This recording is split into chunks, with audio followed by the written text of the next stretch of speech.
for us, for example, TCS, if I go back in history, we have seen through multiple disruptions in technologies, if I may use that word, Yeah, right? of It course. used to be client server, then from there to legacy mainframe, from there to client server, to internet, now to digital, and in between you go towards pure play programming and that kind of work, to fixed price where you are having complete responsibility Sure. and doing the complete project development, and you go towards more and more complex engagements. So it's a question of having your processes, as I talked about, where you're getting fresh talent and you're building. Anything new that you start, it will be very difficult to find talent outside, because who would have done it? An organization like TCS, if it doesn't have, yes, there will be a few boutique kind of firms, smaller organizations who could be playing with it, who would have been in research. Similarly for us, we have a fairly large R&D organization where we are, and we have a fairly large practices. So where we are looking at various technologies, where we are grooming, and we are looking at it before these become mainstream. So as a result, that kind of knowledge we are able to create internally. Does it mean that everything we would have? The answer is no. Because for example, let's say a new product comes into the market, we don't have much idea about that product. We will have to recruit some, we will have to create the seed, and then we have to groom the talent internally. So it's technology and the knowledge about of that is one side. The other side is the culture of the organization, the ethos, the value system. And in TCS, we hire people so that they make a career. It's not hire and fire kind of a philosophy.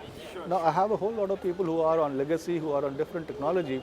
So the challenge is, how do you reskill that kind of workforce as you move from technology to technology?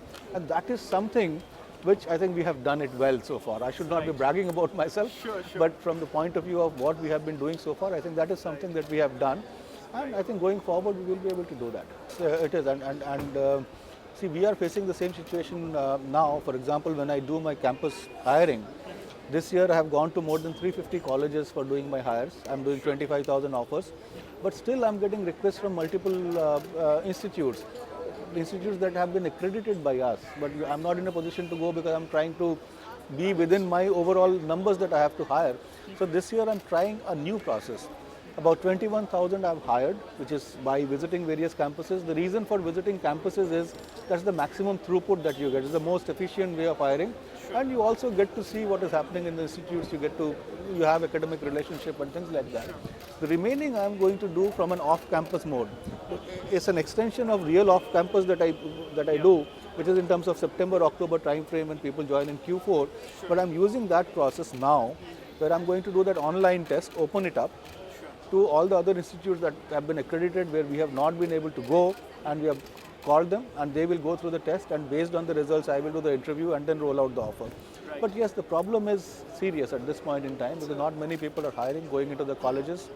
So from our side, what we did last year, we are doing the same now. So this is about 25,000. So, and I think the other part will be, it's in terms of job creation, it's in terms of the industry skills, having these people to be ready.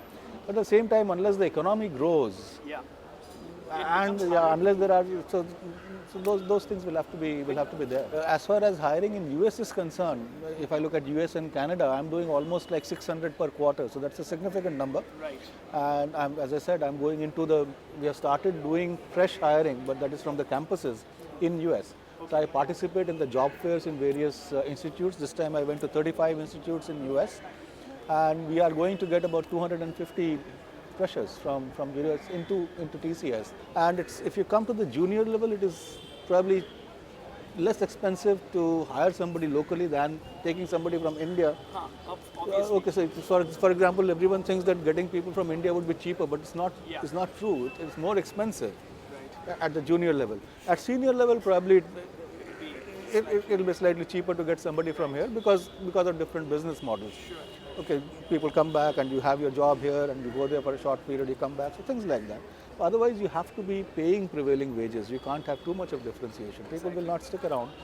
So given that, so I think it will be the whole business model, and it will be the kind of work that you do, which would force you to go towards more and more of local talent as we go forward. Yeah, see, for us, we use all sorts of visas. That is the work authorization, whatever is required, H1, L1A, L1B. And visa rejection point of view, visa rejection remains very much similar to what was earlier, almost 50%, whereas earlier it used to be lower. So we have to deal with it. All it means is, as we have said, is we have to plan much in advance. So that planning has to be done. so that you are able to meet your requirements. You have to identify the candidates whom you are sending for visas properly, so that they are the right candidates and they have the right skills.